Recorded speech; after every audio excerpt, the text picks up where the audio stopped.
크리스찬으로서 살아가는 우리에게 있어서 지금 현재 우리가 가장 관심이 있고 또 무엇을 원하고 있는가 하는 것을 가장 잘 알 수 있는 좋은 방법은 그의 기도의 내용이 무엇인가, 그리고 그가 얼마나 간절하게 그 기도를 하고 있는가 하는 것을 보면 되는 것이죠.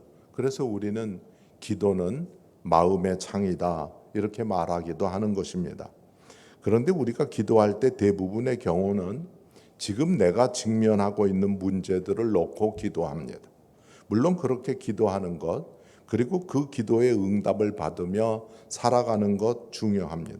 그러나 그보다도 더 근본적으로 우리가 하나님을 믿는 믿음의 사람으로서 어떤 기도를 하는 것이 필요할까 하는 것은 우리에게 있어서 더 중요하다고 할 수 있을 것입니다. 그런 면에서 우리는 어제부터 사도 바울의 기도를 통해서 그가 했던 기도의 포인트가 무엇이었는가 하는 것을 알아보므로 우리의 기도가 한 차원 더 높은 기도가 되기를 원하는 마음으로 말씀을 나누고 있습니다. 이제 오늘은 에베소서 3장 14절부터 21절에 나오는 사도 바울의 두 번째 기도를 보려고 하는데요. 여기서 우리가 먼저 알아야 할 것은 에베소서에 나오는 첫 번째 기도와 두 번째 기도에는 핵심적으로 어떤 차이가 있는가 하는 것입니다. 여러분, 어제 우리가 보았던 기도는 어디에 초점이 맞추어져 있다고 생각할 수 있습니까? 깨달아 아는 것에 초점이 맞추어져 있습니다. 내 신앙의 모습이 어떤 상태에 있는가를 알고 하나님을 더 잘 알고 하나님께서 주신 축복이 어떠한가를 알고 하는데 초점이 맞추어져 있었던 것이죠. 그러니까 에베소서에 나오는 사도 바울의 첫 번째 기도의 초점은 아는 데 있었습니다. 그렇다면 에베소서의 두 번째로 나오는 오늘 기도의 초점은 무엇일까요? 그 초점을 두 군데서 발견할 수 있는데 첫 번째는 16절에 나오는 말씀입니다. 그의 영광의 풍성함을 따라 그의 성령으로 말미암아 너희 속사람을 능력으로 강건하게 하시오며 하는 것이죠. 여기서 우리가 알 수 있는 것은 사도 바울이 오늘의 기도 가운데서 기도한 포인트는 우리의 속사람이 성령의 능력으로 강건하게 되기를 기도하고 있다라고 하는 것이죠. 그렇다면 두 번째로 오늘의 기도의 초점을 발견할 수 있는 곳이 어디일까요? 그것은 18절의 말씀에 나오는 서두에 18절 서두에 나오는 능히라고 하는 말에서 알 수 있는데 이 능히라고 하는 이 말이 우리말 성경에서는 부사처럼 쓰여서 별로 큰 의미가 없는 것처럼 보이지만 사실 헬라어 원어 성경의 구조를 보면 이 말이 사도 바울이 한 기도의 목적임을 알 수가 있습니다. 그런데 그 단어의 의미가 무엇인가 하면 우리말로는 강건해지게 하는 그런 의미를 갖고 있는 것이죠. 여기서 우리는 사도 바울이 오늘의 기도에서 하는 기도의 포인트는 에베소 교인들이 강건해지기를 위해서 기도하는 것이었다 하는 것을 다시 알 수 있는 것이죠. 그러니까 지금까지 말씀드린 내용에 비추어 볼 때 오늘의 말씀에 나오는 기도를 통해서 사도 바울의 관심은 우리의 속 사람이 강건해지는 데 있다 하는 것을 알 수 있습니다. 어제 보았던 첫 번째 기도가 아는 것에 초점이 맞추어져 있는 것이라면 오늘 보는 두 번째 기도는 속 사람이 강건해지는 것에 초점이 맞추어져 있는 것이에요. 그렇다면 여러분, 속 사람이 강건해진다라고 하는 것은 무슨 말이죠? 여기서 우리는 속 사람의 의미와 강건해진다는 것이 무엇을 의미하는가를 알 필요가 있습니다. 먼저 속 사람이라고 하는 것은 겉사람, 다시 말해서 육에 속해서 부패한 사람과 대조를 이루는 것으로 우리가 예수를 믿게 되면 우리 안에 예수의 영으로 말미암아 새롭게 태어나는 사람이 있게 되는데 그것이 속사람인 것이. 그런데 그 속사람은 우리의 육의 인간이 태어난 후에 자라나야 하는 것처럼 우리의 속사람 역시 자라가야 하는 것입니다. 그러니까 속사람이 강건하여진다라고 하는 것은 예수의 영으로 태어난 우리의 그 새 사람이 성령의 능력으로 매일같이 새로워지고 힘이 있어지고 든든히 세워져 가는 것을 말하는 것이죠. 그런데 그 속사람이 강건하여지면 우리에게 어떤 일이 있게 됩니까?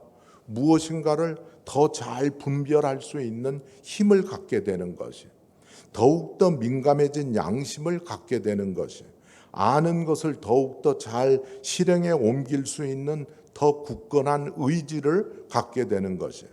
사도 바울이 우리의 속사람이 강건해지기를 위해서 기도했다라고 하는 것은 바로 이런 의미를 갖고 있는 것이죠. 그런데 오늘의 말씀 16절을 보면 사도 바울은 이렇듯 속사람이 강건해지는 것과 관련해서 두 가지를 말씀하고 있는 것을 보게 됩니다. 하나는 그의 영광의 풍성함을 따라 속사람이 강건해지기를 원하고 있고, 다른 하나는 그의 성령으로 말미암아 능력으로 강건해지기를 원한다. 이렇게 지금 두 가지를 이야기하고 있는 것을 보게 되는 것이죠. 성도님 여러분, 여기서 우리는 무엇을 알 수 있습니까? 우리의 속사람이 그의 영광의 풍성함을 따라 강건해진다라고 할 것 같으면 우리의 속사람이 아주 풍성하게 넉넉하게 강건해지겠구나 하는 것을 알 수 있습니다. 하나님의 영광의 풍성하심이 한이 없으실진데 우리가 강건해지는 것에 어떤 한계도 있을 수 없다라고 하는 것이죠. 그렇다면 왜 바울이 성령으로 말미암아 능력으로 우리의 속사람이 강건해지기를 기도하고 있는 것일까요? 그것은 그분만이 우리가 그렇게 될 수 있는 힘을 주실 수 있는 분이시기 때문입니다.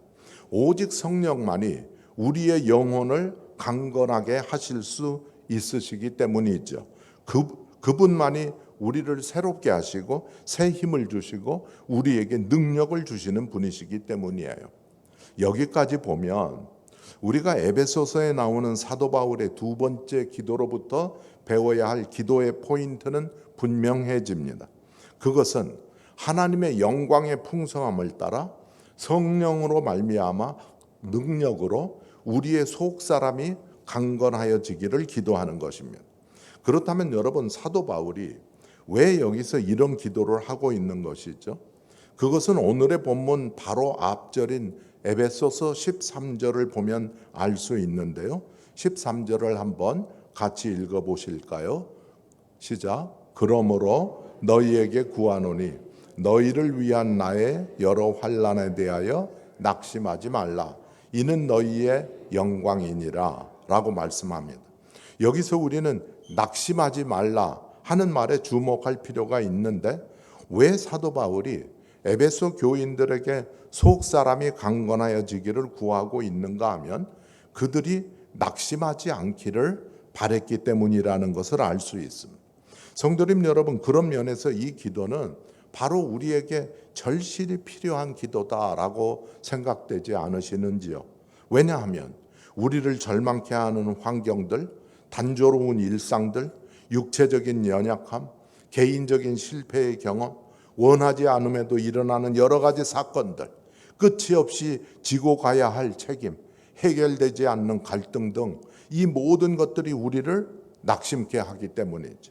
이렇게 낙심케 하는 일이 너무나도 많은 가운데서 우리들이 살아가고 있기 때문에 우리들 역시 이 속사람이 강건해지는 기도야말로 너무나도 절실하게 필요한 기도인 거예요. 성도님 여러분, 지금 힘든 상황 가운데 계십니까? 그렇다면 우리에게 가장 필요한 것은 우리의 속사람이 강건해지는 것이. 왜 그렇습니까? 속사람이 강건해질 때 우리는 힘든 상황을 이겨낼 수 있는 힘을 얻을 수 있기 때문에, 우리가 모두 다 경험하는 바이지만 내 힘으로는 도저히 어떻게 해볼 수가 없다고 나의 무력함이 느껴지는 상황 가운데 있게 되면 우리는 기도조차 할 수 없는 그런 힘이 들 때가 있는 것이죠. 그런데 그런 순간에 우리가 꼭 해야 할 기도가 있습니다. 그것이 무엇인가 하면 하나님 아버지의 영광의 풍성함을 따라서 성령께서 주시는 능력으로 제 속사람이 강건하여지게 하여 주옵소서 하는 것이죠. 이것이야말로 우리가 어려움에 처할수록 더욱더 열심히 해야 하는 가장 기본이 되는 기도인 것입니다. 그렇다면 그 기본이 되는 기도를 하는 가운데서 사도 바울이 에베소 교인들에게 기대하는 것이 무엇이죠? 그것이 17절 이하에 나오는 말씀인데 그것을 우리는 세 가지로 정리해 볼 수 있습니다. 첫 번째는 17절 전반부에 나오는 것으로 믿음으로 말미암아 그리스도께서 우리 마음에 계시게 하는 것입니다. 우리의 속 사람이 강건해지므로 그리스도께서 우리 마음 가운데 계시게 되는 결과가 있게 되기를 기대하고 있는 것이죠. 그렇다면 이것은 무슨 말이죠? 우리에게는 이 말씀을 들으면서 이런 의문이 확 생깁니다.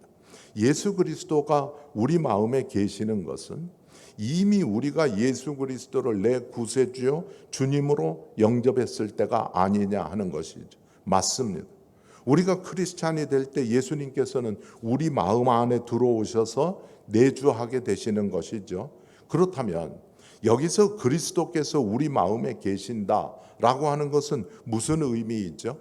그것은 그리스도께서 내 안에 계신다고 하는 사실의 중요성이 있는 것이 아니라 그분께서 우리의 마음 안에서 어떤 모습으로 계시느냐라고 하는데 포인트가 있는 것입니다.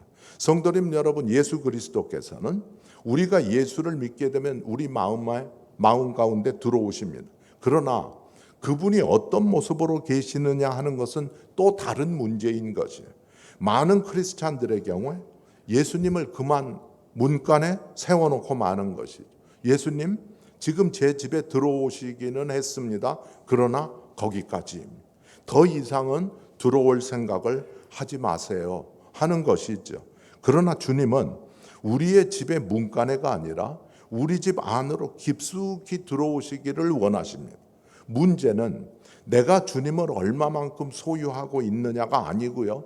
주님께서 나를 얼마나 많이 소유하고 계시느냐라고 하는 데 있는 것입니다. 주님이 문간에 계시건 내 집안 구석구석을 다 돌아다니시건 내가 주님을 소유하고 있는 것은 맞습니다.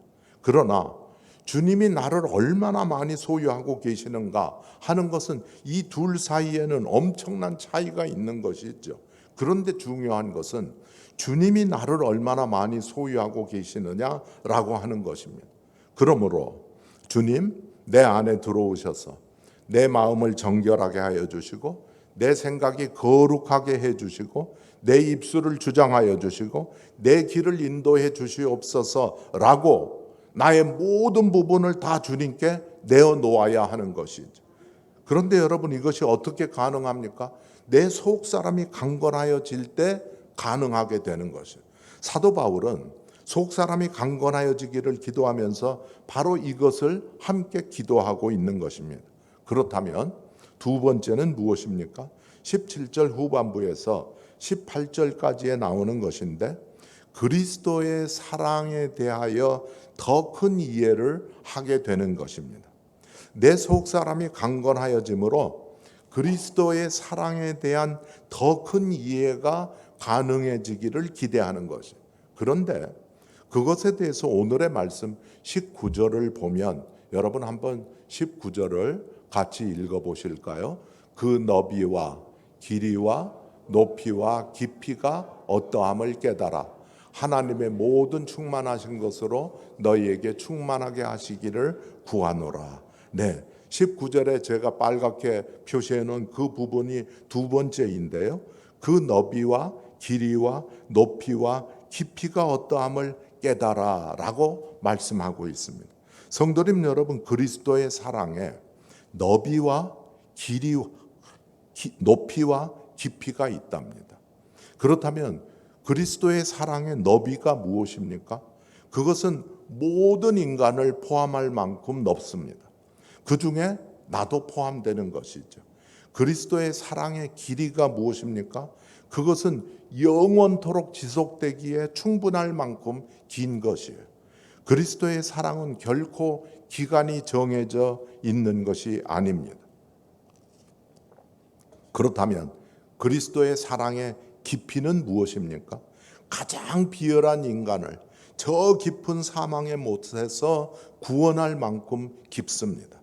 그래서 결코 멸망하지 않게 하시는 것이죠. 그렇다면 그리스도의 사랑의 높이가 무엇입니까? 그의 모든 자녀를 천국에 다 데려가실 만큼 높습니다. 그분의 사랑은 이 땅에서만으로 그치는 것이 아닌 것이에요. 초대교회에서는 이것을 십자가가 보여주는 것으로 이해했습니다. 너비와 길이는 예수님의 손에 못이 박혔던 옆으로 놓여진 나무가 그것을 보여준다라고 생각했고요. 그리고 높이와 깊이는 예수님의 다리가 못 박혔던 수직으로 세워졌던 나무가 나타내고 있다는 것입니다. 십자가야말로 우리를 위해 죽으신 예수님의 사랑을 가장 잘 나타내는 것이기 때문에 이 말씀에 대한 초대교회 교인들의 이해야말로 더할 나위 없이 정확한 그림을 그린 것이었다라고 할 수 있을 것입니다. 성도님 여러분, 속 사람이 강건해지기를 위해서 기도하십시오. 그러면 이 넓고 길고 깊고 높은 예수님의 사랑이 더 잘 이해되게 될 것입니다. 그리고 그것을 잘 이해하는 것만큼 크리스찬으로 살아가는 우리에게 있어서 중요한 것은 없습니다. 이제 세 번째에 대해서 생각해 보겠는데요. 그것은 19절 후반부에 나오는 것인데, 우리의 삶이 하나님의 모든 충만하신 것으로 충만해지는 것입니다. 우리의 속 사람이 강건해지므로 우리의 삶이 하나님의 모든 충만하신 것으로 충만해지기를 기대하는 것이, 그런데 그것이야말로 우리가 살아가는 크리스찬으로서의 삶이 지향해 가야 할 바인 것이죠. 여기서 충만이라고 하는 단어는 무엇인가로 가득 채워짐으로 해서 그것에 의해서 지배되는 상태를 생각하게 하는 단어입니다. 만약에 우리가 분노로 가득 차게 되면 분노가 우리의 삶을 지배하게 될 것이, 우리가 사랑으로 가득 차게 되면 사랑이 우리의 삶을 지배하게 될 것입니다. 우리가 기쁨으로 가득 차게 되면 기쁨이 우리의 삶을 지배하게 될 것이에요. 마찬가지로 우리가 하나님의 모든 충만하신 것으로 가득 차게 되면 하나님께서 우리의 삶을 지배하시게 될 것입니다. 그리고 그것은 우리의 삶을 하나님이 지배하심으로 해서 우리의 성품과 삶의 모습이 완전히 변화되는 결과를 가져오게 될 것입니다. 성도님 여러분, 우리는 믿는 자로서 우리 안에 하나님을 담고 살아가도록 만들어진 존재들입니다. 그리고 하나님께서는 당신의 생명을 우리에게 부어주시되 그것이 차고 넘칠 때까지 충만하게 부어주시기를 원하십니다. 하나님의 사랑의 충만, 하나님의 긍휼의 충만, 하나님의 영광의 충만, 하나님의 은총의 충만을 여러분 상상하실 수 있지 않으십니까? 그렇다면 우리가 해야 할 일은 자명합니다. 우리에게 충만하게 부어주시기를 원하시는 그 하나님의 모든 충만하신 것을 온전히 소유하는 일만이 우리가 해야 할 일인 것이죠. 그리고 그것은 우리의 속 사람이 강건해질 때 가능해지는 것입니다. 그 모든 하나님의 충만이 지금 우리 성도님 모두에게 다 임하시기를 주님의 이름으로 축복합니다. 성도님 여러분, 우리가 어려움에 처해 있을수록 우리의 당장의 문제 해결에만 매달리는 기도에 집착하지 않게 되시기를 부탁드리고 싶습니다. 왜냐하면 그렇게 하는 기도는 문제가 우리를 압도해 버리게 해서 우리로 하여금 다른 어떤 것을 위해서도 기도할 수 없게 만들어 버리게 될 것이기 때문이에요. 그렇다면 어떤 기도를 해야 합니까? 우리의 속 사람이 강건해지기를 위해서 기도하셔야 합니다. 왜 그래야 합니까?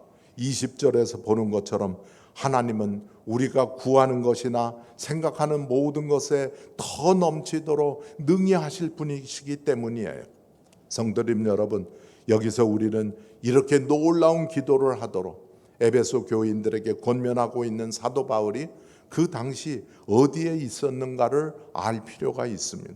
그는 로마에 있는 감옥에 있었던 것이죠. 그럼에도 불구하고 그의 입에서는 주님, 여기서 저를 벗어나게 하여 주시옵소서, 이 환경을 바꾸어 주시옵소서 라는 기도라고는 입 밖에도 내지 않고 있는 것입니다. 그의 관심은 오직 속 사람이 강건해지는데 초점이 맞추어져 있었던 것이, 이것이 바로 오늘의 말씀 가운데서 우리가 배워야 할 기도의 포인트인 것입니다. 사랑하는 성도님 여러분, 이 기도 가운데서 하나님께서 아주 친밀한 모습으로 우리 가운데 내주하시게 되고 그리스도의 사랑의 너비와 길이와 깊이와 높이가 더 깨달아지고 하나님의 모든 충만하신 것으로 채워지는 삶을 경험하시는 성도님 모두가 되시기를 바랍니다. 이것이 우리가 추구하며 기도하며 추구해 나아가야 할 크리스찬의 복된 삶의 모습입니다. 이 귀한 기도를 배우고 그렇게 기도하시는 가운데 그런 복된 삶 살아가시는 우리 백운호수 교회 또 그리고 우리 새벽 예배에 나오시는 모든 성도님 모두가 다 되시기를 주님의 이름으로 간절히 기대하고 축복합니다. 기도하겠습니다.